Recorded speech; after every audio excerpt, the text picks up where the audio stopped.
Hello. Did that work? Hello. Welcome. Happy fallback. Welcome. Oh, yes. Daylight savings has ended. And It's going to be dark I got really so early. confused this morning. I was like, why am I up so early? Why is Winston freaking out? Mhm. Oh, it's because we gained an hour. We borrowed an hour. Yeah, I was waking up through the night so much. I don't know why. But it was only like for a very short amount of time. It was like I was aware that I was awake and then I would fall back asleep and then it happened again. Mm-hmm. And we had bagels this morning. Yes, Very we good. had bagels. Winston watched- wanted the bagels. Uh, Okay, so we watched Hunger Catching Games Fire. last weekend. I think it was last weekend or 2 weekends ago. I can't remember. yeah. And then I was like, okay, I want to keep going. So we watched the second Hunger Games, Catching Fire. But it was early. We like started watching it at like pretty early. Yeah, I don't know. It was very early. It was Yeah. like dinner time. Yeah. And then I was like, okay, I want to keep Let's going. Keep going. And I forgot that Mockingjay It's was 2 parts. 2 parts. Yeah. So I was like, the whole time I'm just like, oh, I know it's happening next. Well, actually, I don't. What was I when remember. the movie started? I remember Catching Fire like fully. I don't really remember Mockingjay that closely. The second one, I don't. Yeah, I don't remember. Like so I read the series and I did not. I kept like telling Jeff like throughout while we were watching, I think Mockingjay Part 1. That's when I started really freaking out. But Hunger Games is like one of my favorite series of all time. Yeah. And I think that they did a really good job making the books into movies. So and I also said, like, you got to give credit to Jennifer Lawrence for bringing that Katniss to life. But yeah, I really enjoy it, especially just like thinking as a cultural commentary. I mean, I just love dystopian settings. It's like my favorite setting to explore ideas related to people and what this we do. chapter's a dystopian side. I don't know. I'm trying to segue. No. I know, yeah. There's no segue. I'm just like, let me plug Hunger Games here real quick. But yeah, we well, actually, no. The relation is that I also said to you that even though I like the Harry Potter books, I also like the movies. Yes, even if they're different in some minor and some like notable ways. Do. Yeah. So that's my connection to very nice Hunger Games to Harry Potter. Excellent. Yep. One's ready. One's ready. Turn to page 158 aboard the Hogwarts Express. Today's lesson is called "Read a Book Already." The chapter begins with the end of... Yes, I laughed at my own joke. The chapter begins with the end of summer. The morning of the Hogwarts Express departure, Amos Diggory brings an urgent message to Mr. Weasley through the fire regarding an issue with Alastor Mad-Eye Moody. Apparently, some magical chaos was seen and heard by muggles, while Moody claims he was fighting intruders. Mr. Weasley rushes to help, while Harry learns that Mad-Eye was an auror, a dark wizard catcher. Meanwhile, Charlie and Bill both drop tantalizing hints about the surprise at Hogwarts this year. Hermione informs Ron and Harry about other wizarding schools, competitions between them, and interesting types of magic like unplottable locations. On the train, Malfoy stops by and harasses our trio as usual, first targeting Ron's dress robes and then the fact that Ron doesn't know the nature of the secret, leaving Ron feeling less than. The chapter ends with their arrival at Hogwarts for their 4th year. I didn't think about Ron's feelings compounding in that way, but it makes sense because that's what Malfoy does, and he bothers me a lot. He should. He's supposed to. Yeah, the reason that He's a bully. Like Draco is largely due to Tom Felton, and I have no trouble admitting that of the movie performance of, but Draco as a person that exists is quite awful. Yeah. Yes. So the first thing I wrote down, we're the scrambling that's happening, where we have the fire roaring. And I said to Jeff this morning, I got confused because I was like, oh, wait, didn't we see Sirius? Well, we did see Sirius in the movie version of what we watched because we've been watching like Harry Potter. Oh, did we finish Half-Blood Prince or did we start? No, We have no. okay. We're on Half-Blood Prince, which Yep. we may watch We haven't started later today. But yeah, I was like, wait, Harry doesn't know about this fire thing? Oh no, this is the first time Harry's seeing a person's face Yeah, it through the feel. I fire. didn't look. Did you look stuff up about it? I Because I meant always to. thought that it was maybe something related to flu powder. It's like some The Flu magic that's Network. less. Yeah, it's like less invasive. Or at than least it. connected to the Flu Network, where you're. But the fact that Mrs. Weasley can feed Amos Diggory a piece of toast Yeah, we have through the some fire. metaphysics, magic physics. What's the? It's fantastic. How do physics? I love it. I've already Meta magic. Yeah, meta magic. I've dragged us through weird, like we haven't actually gone down the rabbit holes where I still don't understand how physics works with magic, but I guess It that's doesn't need to work. something that's unknowable. It reminds me of a slight tangent. There's a Star Trek where Q, who's like this famous repeating character and is like this all-powerful person, is like they're having this problem and he's just like, oh, you just rewrite the constant of gravity to solve it. Yeah. You brought up Q last night when we were watching The Hunger Games. Yeah. Yeah, so He's that a was good character. that was a cute little detail though, regardless of like how it actually works. Like I tease, like I'm always like, oh, I wonder how this works. It doesn't matter to me. Like I'm willing to be like, oh, it just does. It's fine. But I thought it was a cute little touch to be like, Amos is just it's just Molly being Molly. She's like, let me mother you. Yeah. You know, let me take care of you, let me feed you. Yes, there's like a lot of urgent stuff going on. Everyone like at least have when a you need bit food of toast. the most. Yeah. Yeah, it is. It's really nice. Yeah. And then Charlie and Bill are still there. Percy goes off to work, but then Charlie and Bill are like kind of it's interesting to juxtapose like the way that they use the fact that the kids that are still at Hogwarts don't know about the Triwizard Tournament, and then the way Draco uses it in a bullying fashion, because the fine line is is there because intention matters so much, right? Yeah. They're trying not to ruin it. They're playing it up a little bit to be like, hey, oh, well, because they know they want it to be a good surprise. Like, so this is like, and you know, I'm kind of, well, I don't know. Am I glad? No, I'm not really that glad. I was gonna say at least Draco didn't spoil it, but he's being mean about it, so it's like worse than spoiling it. It's just kind of, you're just making it about you and you're weird. I said to Jeff this morning as I was reading, I was like, why is Draco obsessed with like Muggle-born? He's just like obsessed with it. He's obsessed with like people's position and status in the world, and it's just like a sad existence. I'm so sorry, Draco, that you live in such a lovely family that cares about those things. But yeah. It is always interesting to reread, and talk about these books with you, with anyone, because of how people feel about certain characters. Mm-hmm. It's just really, really interesting that we can relate differently. For me, I definitely come down generally on the side of like, redemption cannot be earned by one great act. Mm-hmm.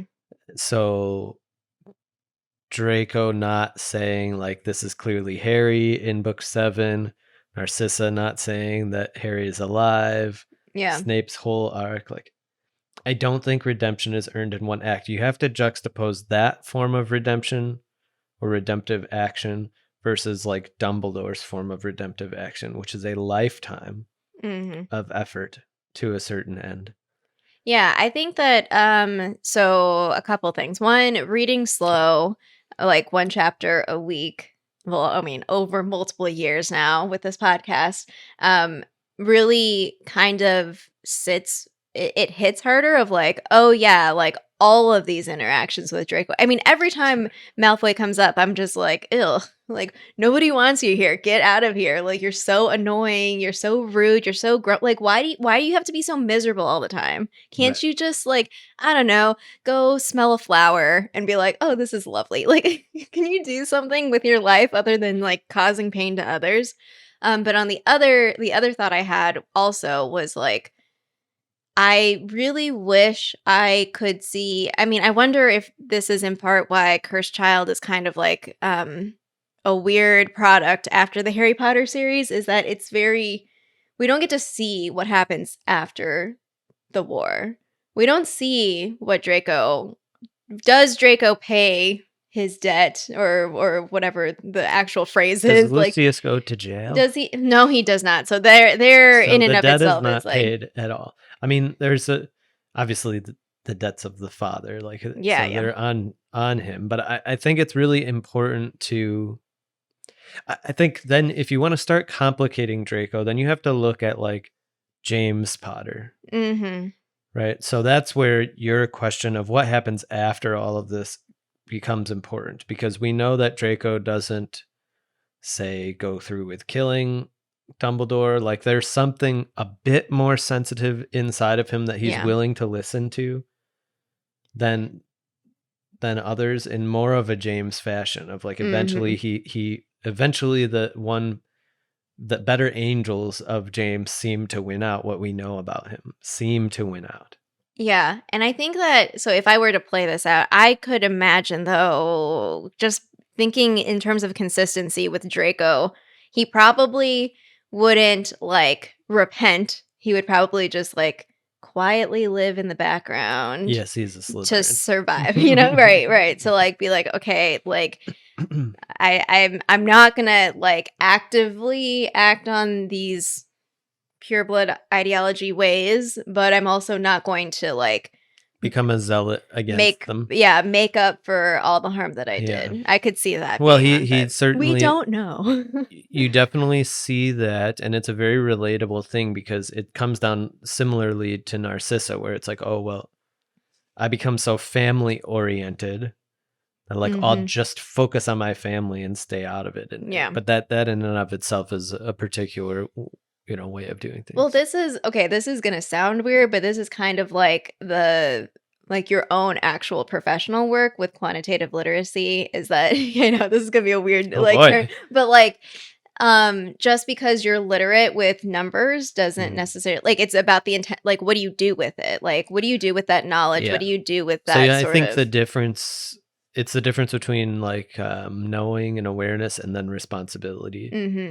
And so responsibility is as active. You act responsibly. You don't know responsibility. You Yeah. can know things. You can know that like pure bloodedness is a flawed ideology, but if you're not taking responsibility for your own contributions to it, especially as somebody like Draco, who is he was a Death Eater. He's a Death Eater. Like, this is him a couple of years before he's a Death Eater. And we can absolutely mourn the fact, this is just me, I can mourn the fact that there are so many bad influences on a young kid that can be the reasons why these things happen. I'm just not sure. It makes it harder to redeem. You have to do more. Yeah. So he doesn't point out that it's just Harry because in the of early his book circumstance 7, doesn't excuse like but the he actions hunts of, Harry yeah. in Hogwarts Castle. Yeah. So this is it's always so like every time like I bring up Harry, like Harry is just so surprising to me as a like this is another example of like his circumstances are quite awful, but like he isn't awful. Yeah. He's actually quite the opposite of what it's kind of amazing being like, how do you not like get so messed up and like lose sight of humanity or be like, oh, humans are just terrible or people are terrible, I'm not going to even try sort of thing, and I don't know. So It is interesting to like people are different and they make different choices. Yeah, they do. Even though circumstances have a piece of like that shaping, there's still some sort of, that's kind of like the series itself, right? Like it's the choices that we do or that we make that matter. And I'll just go one step further of like understanding the fandom and the ways that people can. It's interesting that we hold people to very different standards often, because I think a lot of fans, and this is just speculation, who forgive Draco readily are also the hardest on Ron in book 7 that he leaves. Like it tends to be, I think, that there's this weird double standard of what redemption looks like. If you're good very Yeah. frequently and then you make one mistake, people hold that mistake against you Well, so hard. it's kind of It's like consistent Dumbledore. though, because it is sort of like in the Right. moment. Like, because there's this weird like dynamic also of like someone who's bad who shows glimpses of good. You kind of then you're like rooting for them of like, okay, you can do it. And then like Yes. you're saying of someone who has been consistently not awful. And Ron just, I mean, I like Ron a lot more reading the books than I do in the movies. Yeah. But it becomes frustrating because it's like, oh no, like don't, and so, but that judgment I feel like is consistent of like it makes sense to me, but I also like I can see that. But, I'm glad this chapter was relatively short. it was so short because like we can have this indulge segue this, yeah, discussion. into talking. I don't even know how we got here, but well, yeah, just Draco Malfoy. being Draco. Speaking of sick burns, I have one. I think you know which one I'm talking about. Okay, so Percy is like too busy for his family, and he's like, "Oh, Crouch needs me, blah blah blah, whatever." And all this stuff, and then, oh shoot, I didn't write it down. I think it's George. Fred or Oh. George, yeah, it's one of them. I think it's George, and he's like, "Yeah, you know what, Percy? I reckon he'll know your name soon." And I think that it said George seriously. Yeah. Which I also found really a funny little adverb. Well, I feel bad because like Percy, flashback to that moment in the tent where Percy's just so proud and whatever, and he's just like offering a cup of tea, yes. and I forgot what he calls him, Weatherby, yeah. And I'm just like, oh no. Well, yeah, it's something that's like some weird Weasley, like you kind of almost got the first letter of the first name, but you like swung hard and missed on that. Poor Percy. But yeah, so like the secrets Percy is another redemption arc to discuss. I mean, they're certainly on this. They're all different. It's hard to compare. Well, what's interesting also is that so you can't talk about these individual characters without, as much as I like kind of critique the wizarding world for being so obsessed with family names, like it's hard to think about them as individuals completely distinct from their families. So like when I say Malfoy, it's just like when I'm talking about Draco, I also like subconsciously I'm thinking about Lucius, my most hated character in the entire book. I'll say this as well, as an educator, I'm definitely more willing to forgive Draco. I mean, there is I do think that we as a culture generally underestimate children, especially teenagers, and thinking that we've had this discussion on this podcast many times of like, they're clearly more mature. They have the full range of human experiences in front of them, and they're certainly capable of all those types of feelings and decisions. But, and this is the grace that I would extend to Draco, as a child, the way society is set up, people have more authority over children than when they stop being children. So I'm definitely more willing to say like the way how his parents form Draco and push him to be a certain type of thing, is an important part. And Bellatrix, let's not set her out of this conversation as well, right? But I think it's completely like it's a condemnation of the society if Lucius Malfoy doesn't go to jail, right? You cannot mistake the punishment that Voldemort levies on Lucius for the punishment society needs to levy on this man, right? In order to have him pay his debts to the society. They're completely incomparable. And so I don't know that for sure, but it sounded like you had looked up whether Lucius went to jail or not. I am fairly confident he did not go to jail because I think I looked it up at some point because I remember being enraged at that, or maybe it isn't, I don't know. It didn't seem like he went to jail. And I remember, and this is also my grudge against him, every time he pops up in this series, I'm like, you got away with it. Like that's right. Or if he did go to Azkaban, like it was just for like a very brief period, or he was detained for a period. I don't know.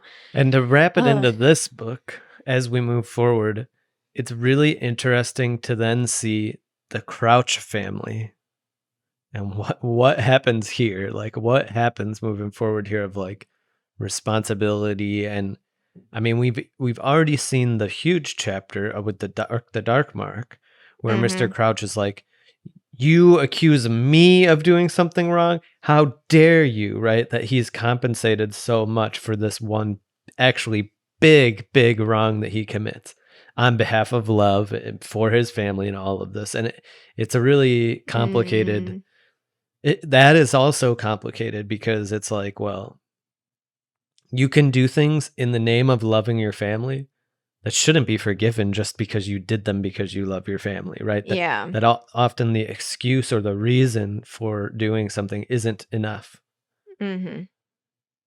It's this is a great book. Well, yes. I don't know. Like, there's so many thoughts that you're making go through my brain. So, like, one thing that I think we were talking about themes for Harry Potter, or actually, your question to me was like the great mystery, and I ended up going more towards themes. And like, love is absolutely very strong as a theme because it plays out in different ways, like, particularly with the big bad evil guy, like that relationship to love and like all, all Well, let that me sort of stuff. just loop everyone into the Okay. conversation. Yeah. Basically, we've talked a lot in my attempts to write and our creative endeavors about mysteries, and we really enjoy mysteries. Like, they've been some of our favorite shared stories, especially recently. And we talked like Harry Potter, the books, they're mystery books. Every book basically has a kind of core mystery in the book that gets solved in that book, right? Who is Sirius Black? Because it gets solved. In this one, it will be who put Harry's name in the Goblet of Fire, right? That's the mystery. Because if you know that, everything else follows. Yeah. You can basically solve the rest of it. And I was basically saying, like, if you had to say that the whole series, what is the core mystery, right? What would you say? That was what we were talking about. Yeah. Yeah. It's hard because there's like a lot involved. Like, there's the reason this series is really good is because you have a kind of like the Department of Mysteries. Like, if you think about all those departments and there's like all these things that we don't fully understand, and that makes sense. Like, it's you have this entire department of mysteries. We have time, we have love, we have death, we have, I don't know all the other ones are off the top of my head. We have all of these different, what you can call themes that play out throughout the series. Agreed. And themes are, and that as a place of housing those themes is really useful. And it makes me even think this way. I wonder what the love room actually looks like, right? Does it have a space of corrupted love? Well, does it have this type of space? Because one of the things that we know in this series is you have Dumbledore being this huge adherent of like, love is this most powerful magic, and it is what is protecting you, is Lily's sacrifice, and all of this stuff. Then you also have like Snape's love is a very corrupted love, I would argue. Yep. I mean, what about Crouch here? What's his deal? I mean, what about Draco and Narcissa? Like, what's that about? What about the cursed child? I mean, that if that is canon, like, that's a very corrupted love, obsessive love. And then what about Grim Folly, right? You have this expression of love. You can agree that love is this most powerful protective magic, while also, I think, admitting in these stories, love is also corrupted very frequently in powerful ways. Ginny and Harry. I mean, in book 2, right? Yeah. You can manipulate it. It's not this like, it isn't this pure shield that Dumbledore says it is for Lily and Harry. Yeah, maybe it works that way in that case, but not in every other case. Yeah. Oh, so I was briefly thinking about the title you gave this lesson, read a book already. And so I was thinking about Hermione. Hermione. Yeah. And I was thinking about like, I wonder if Hermione and Ron have these conversations and they're like hustle, or if Hermione's just like going on, or if one of the kids, like Rose or Hugo or both, are like Hermione and think about, because she's read a lot of books. Yeah. She's read a lot of books, even as a child. Like, she knows all these things, and everyone's like, well, I love that exchange with her and Ron where she's like, oh, well, anyone who's read Hogwarts a history knows. And he's like, oh, so only you, so go on. I know, I love that. It's a really Oh, brilliant man. turn. Yeah. Like, to have Ron swing at her like that is just so funny. I think it's, what their family is like, I think would be really interesting. To me, Ron, as I like to imagine Ron as an adult and a father like his own Like father. Arthur, yeah. Who is philosophical, but in a very non-traditional ways, right? I mean, like, most of he just acts in a very clear way. He's clearly developed and thought about a principled way of being, and he just is that way. Yeah. While still wondering and like enjoying philosophical questions of like, what is a rubber duck? That's a very philosophical question, right? Of like, what is this for? Yeah. I was imagining, as I was reading, I was imagining the actor who plays Arthur Weasley, which I think excellent casting for Arthur and Molly, because they are, all so of them. Good. They are, yes, they are the Weasleys. They forever will be the Weasleys. You can't convince me otherwise. It doesn't matter that Fred and George aren't described very famous as different. actor and actress, the mom and dad. Yeah. Yeah. But there's like a line in there where, so as Draco is teasing Ron for not knowing, and he's like, oh, your dad probably isn't like that close with the higher ups or whatever. And Ron, I don't know if he says it, I think he does say it out loud, where he's like, oh, he could have had a promotion anytime, but he's just comfortable where he's at. And that also, somebody says something comforting. I'm not sure if it's Hermione. It's Hermione. Yeah, that is so indicative of like who Arthur is. Like, he has enough. He could be like Percy. He's satisfied. I mean, he could pursue, and that's something, that's an interesting dichotomy or an interesting thing to discuss there too, right? Like, maybe if he was more open, we don't know. I mean, there's a lot we don't see, obviously. Yeah. With Percy about like making these types of choices and supporting him and being like, if you want to be and they do to an extent of like, it doesn't seem like his parents are like, oh, hey, Percy, no, don't be ambitious. Yeah. Interesting.